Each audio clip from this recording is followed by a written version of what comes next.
Alors aujourd'hui, je vais vous parler, là où je m'étais arrêté la semaine dernière, de la cuisson des viandes. Et bien sûr, chaque viande peut avoir sa cuisson, comme chaque cuisson peut avoir sa viande. Et je vais commencer comment cuire à la plancha. Il est évident que cuire à la plancha, on va être dans la cuisson que j'appelle la cuisson numéro 1, la cuisson par concentration. C'est une cuisson plus d'été que d'hiver. Mais aujourd'hui, eh bien, on peut faire la plancha dans un appartement. Ne pas confondre la plancha et le barbecue qui, lui, est exclusivement d'été. Parce que c'est très difficile, je ne vois pas comment on pourrait faire un barbecue dans un appartement. Et bien sûr, chaque été, la plancha mania gagne du terrain.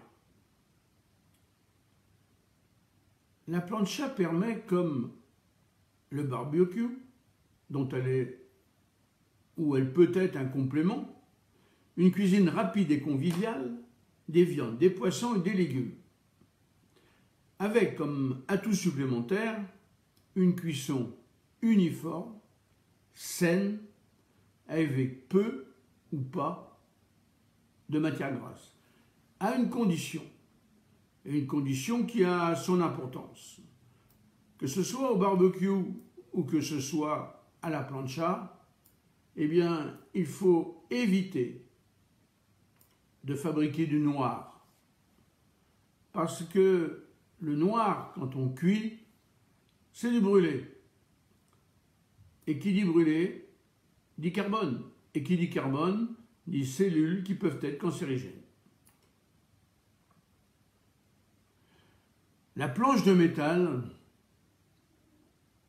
en espagnol la plancha, a vu le jour en Espagne, sur le chemin de Saint-Jacques-de-Compostelle, que j'ai fait en bicyclette, mais je l'ai fait. Et je pourrais vous raconter des tas de choses sur le chemin de Saint-Jacques-de-Compostelle, qui me sont arrivées d'ailleurs.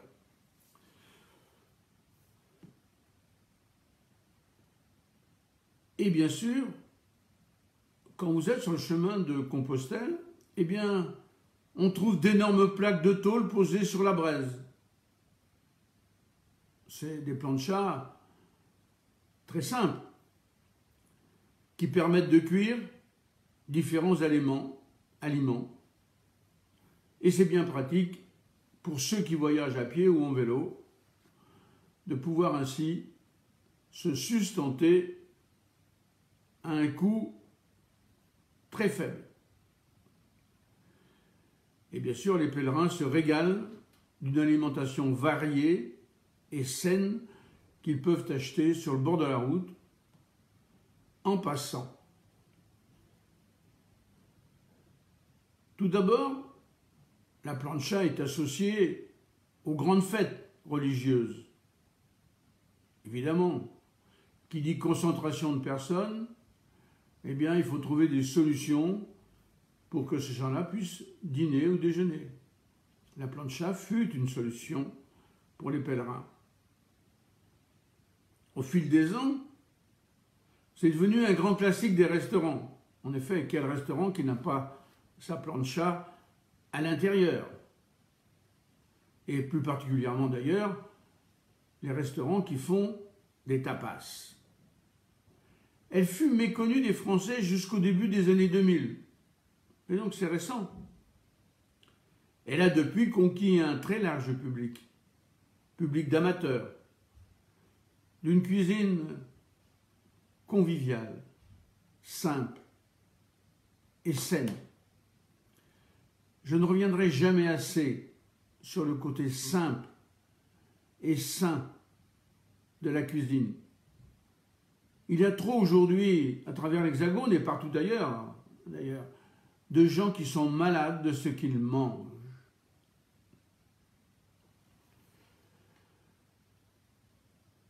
Pour en revenir à notre cuisson la plancha mania. Si leurs adeptes peuvent s'y adonner toute l'année, c'est bien sûr en été que ces nouveaux appareils à gaz ou électrique, mobiles, sur meubles, sur chariot, ou même incorporés dans la cuisine, sont de sortie. Mais bien sûr, s'ils sont mobiles, c'est qu'on veut les utiliser dans les jardins ou sur les terrasses. Une plancha au soleil. C'est merveilleux. C'est du bonheur pour la journée. La cuisson à la plancha, c'est une cuisson uniforme et saine. La plancha désigne à la fois l'appareil de cuisson et la méthode de cuisson. Comme tu veux, tu n'as pas à choisir. La cuisson à la plancha repose sur le principe du contact direct des aliments avec une large surface de cuisson, plane et très fortement chauffée, pouvant atteindre une température supérieure à 300 degrés. Alors, vous allez me dire, mais qu'est-ce que vous me dites là? Vous avez parlé de cuire à 90 degrés, mais vous êtes en contradiction. Je vous parle d'un classique, quand je vous parle de la cuisson à 90 degrés, qui permet de cuire en respectant et en évitant de détruire la composition organoleptique d'une matière. Donc sur le plan médicinal, sur le plan santé. Maintenant, il n'y a pas de mal à se faire du bien et de se faire plaisir. Je n'ai pas dit que de temps en temps, on ne pouvait pas s'offrir un petit plaisir gustatif, autre, voire complémentaire. Je tiens à le préciser car j'ai eu à subir quelques colibets écrits de certaines personnes qui m'ont dit « Oui, mais vous vous contredites ». Non, je ne me contredis pas, je dis simplement que c'est une autre cuisson qui a ses limites sur le plan de la santé, mais qui, de toute façon, est excellente sur le plan du goût, et je suis le premier à l'utiliser lorsque j'ai une petite réunion de famille ou d'amis, et que je les invite chez moi, ou sur mon balcon, ou dans mon jardin. Alors cette cuisson, elle respecte quand même les produits et leur qualité nutritionnelle. Parce que même si elle monte à 300 degrés, elle va cuire à cette température en extérieur. Et si on diminue le temps, on ne touchera pas à l'intérieur. Il faut donc savoir l'utiliser. Les produits sont saisis, ce qui permet la formation rapide d'une croûte. Rappelez-vous le phénomène de Maillard que je vous ai expliqué, qui emprisonne les sucres et préserve les saveurs qui restent à l'intérieur de la matière. Et tant que le sang va tourner dans la matière qui ne sera pas contractée, eh bien, elle va promener les goûts, les couleurs gustatives, le sang dans cette matière, lui donnant des saveurs d'été, on pourrait dire, incomparables.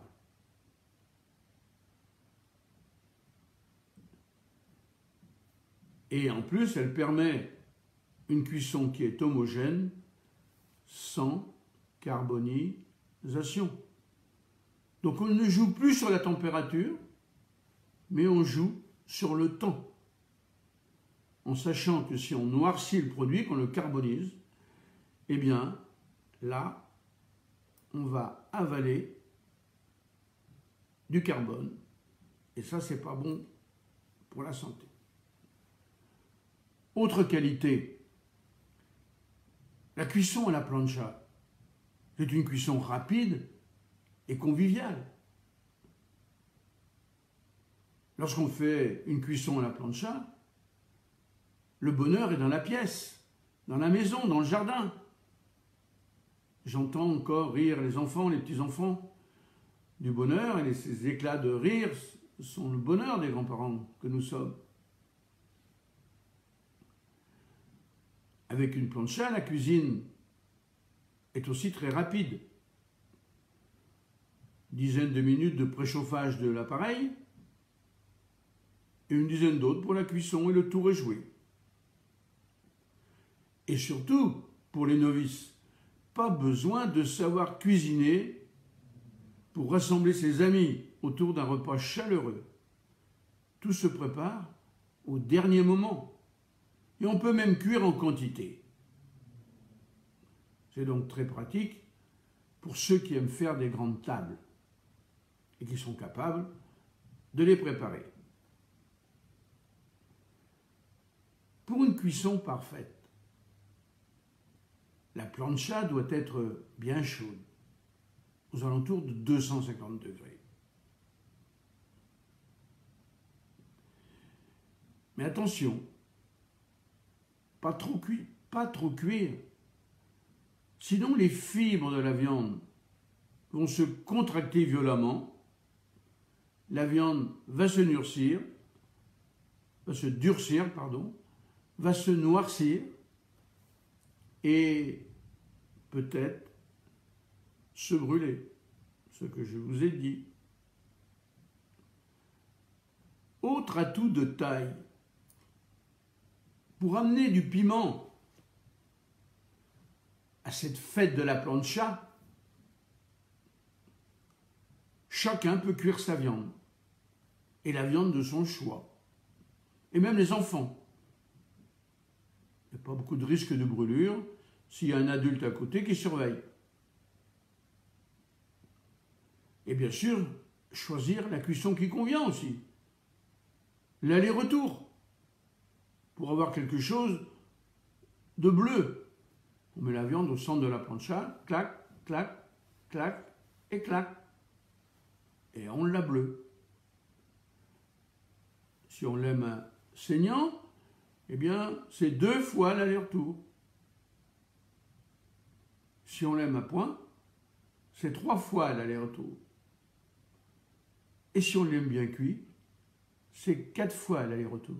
Alors pour moi, l'aller-retour, c'est la viande, 1 fois, 2 fois, puis on la tourne d'environ 90 degrés, et on recommence 1 fois, 2 fois pour l'avoir bleue. Et on fait ça, c'est 4 fois donc, c'est 4 tours. On les fait 2 fois pour l'avoir saignante, 3 fois pour l'avoir à point, et 4 fois pour l'avoir bien cuite. Autre méthode, on appuie avec le doigt sur la viande. Et si, lorsqu'on va appuyer, on va faire une espèce de petit trou. Et dès qu'on relâche, la viande se remet en position initiale. Pour l'avoir saignante, quand on fait ce geste d'appuyer, le sang remonte autour du doigt. Facile. Pour l'avoir à point, quand on appuie, il y a une résistance et le sang ne remonte plus autour du doigt. Et pour l'avoir bien cuite,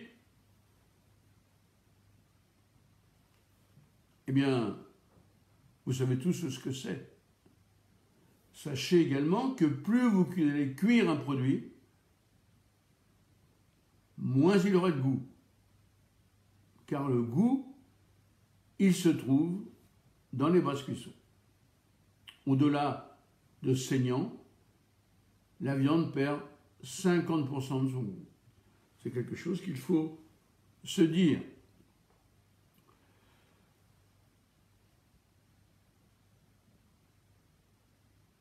Si on veut la garder au chaud, la viande, c'est très simple.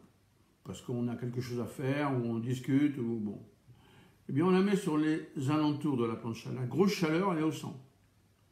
Il fait bien moins chaud sur les côtés, ce qui permet de conserver une viande ou une assiette au chaud pendant quelques minutes en attendant que vous soyez prête à la consommer.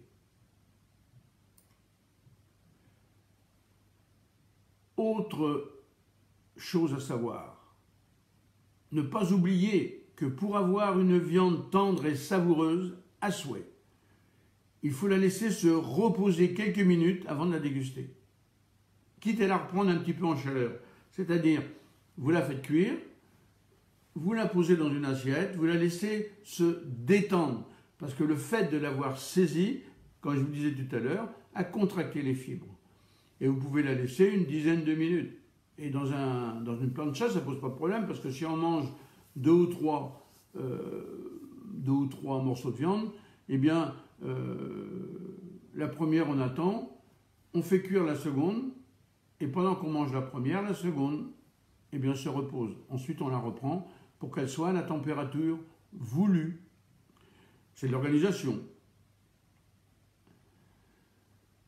Alors,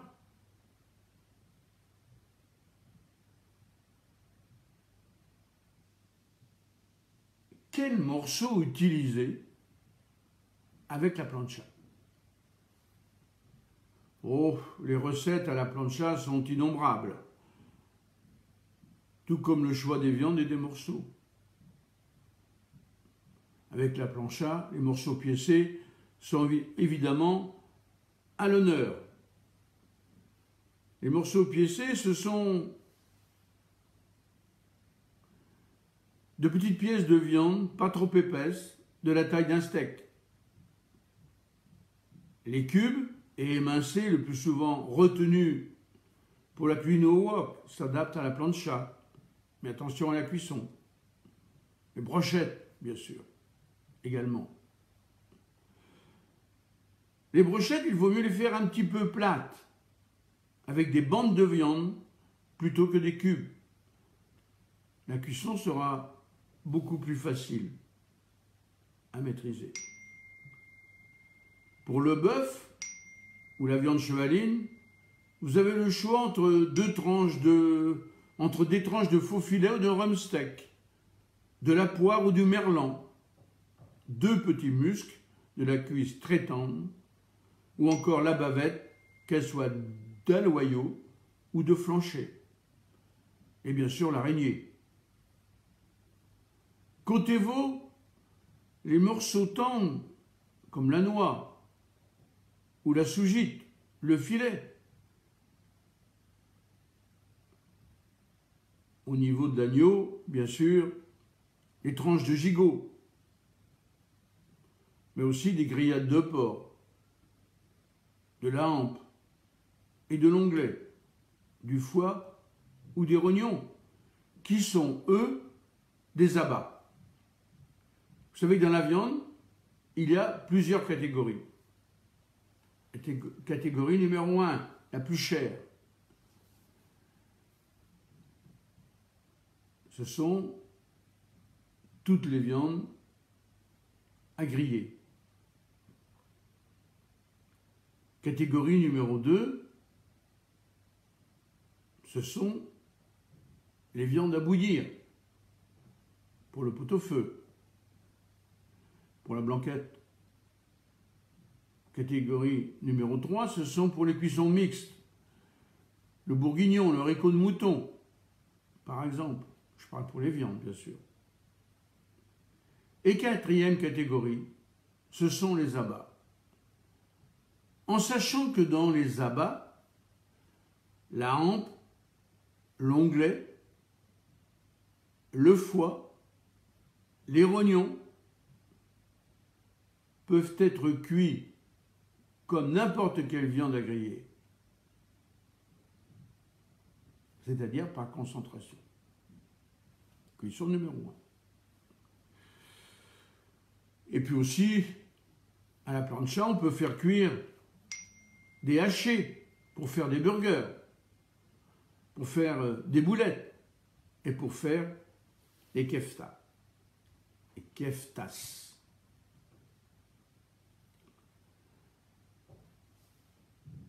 que ce soit pour les viandes ou les produits tripiers, puisque les produits tripiers, ce sont tous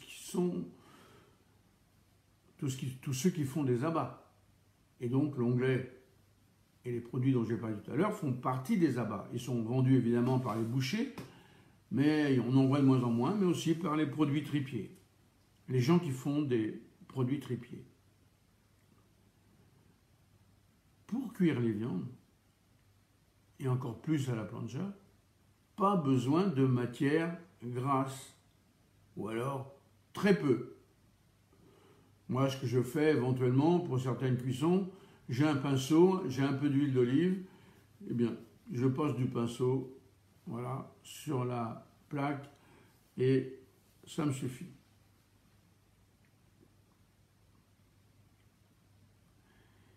Et pour l'assaisonnement, vous allez me dire, on fait comment, monsieur? Eh bien, une pincée de fleur de sel, par exemple, ou de sel tout court, et un tour de moulin à poivre, mais du meilleur. Et pour tout ce qui est des grillades, moi j'aime bien utiliser la mignonnette.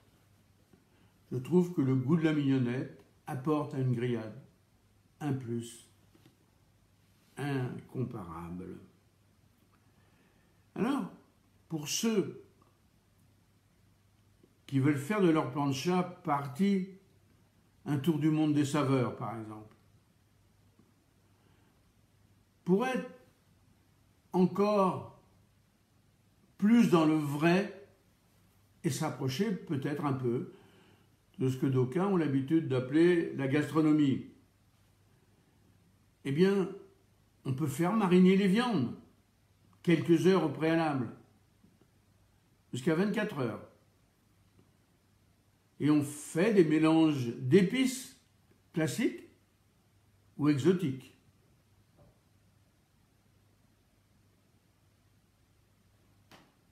Côté marinade, le choix est également très large. On peut opter pour du pesto avec le bœuf, pour de la menthe avec l'agneau, et pour du citron avec le porc, mais aussi s'aventurer vers des saveurs un peu plus exotiques, en essayant une marinade orientale, par exemple, à base d'huile d'olive, d'ail haché, d'harissa, et de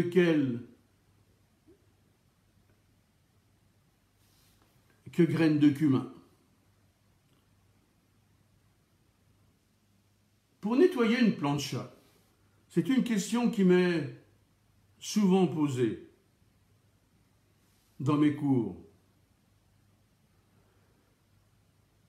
Eh bien, l'important et le plus pratique, c'est d'utiliser du vinaigre ou du gros sel pour avoir une plancha nickel. Mais aussi, la méthode la plus souvent utilisée est celle dite des glaçons. Mais aussi, tout dépend du matériel, dans quel métal est faite votre plancha. Car les glaçons peuvent endommager son revêtement. Mieux vaut utiliser de l'eau froide sur la plancha chaude et gratter les sucs avec une spatule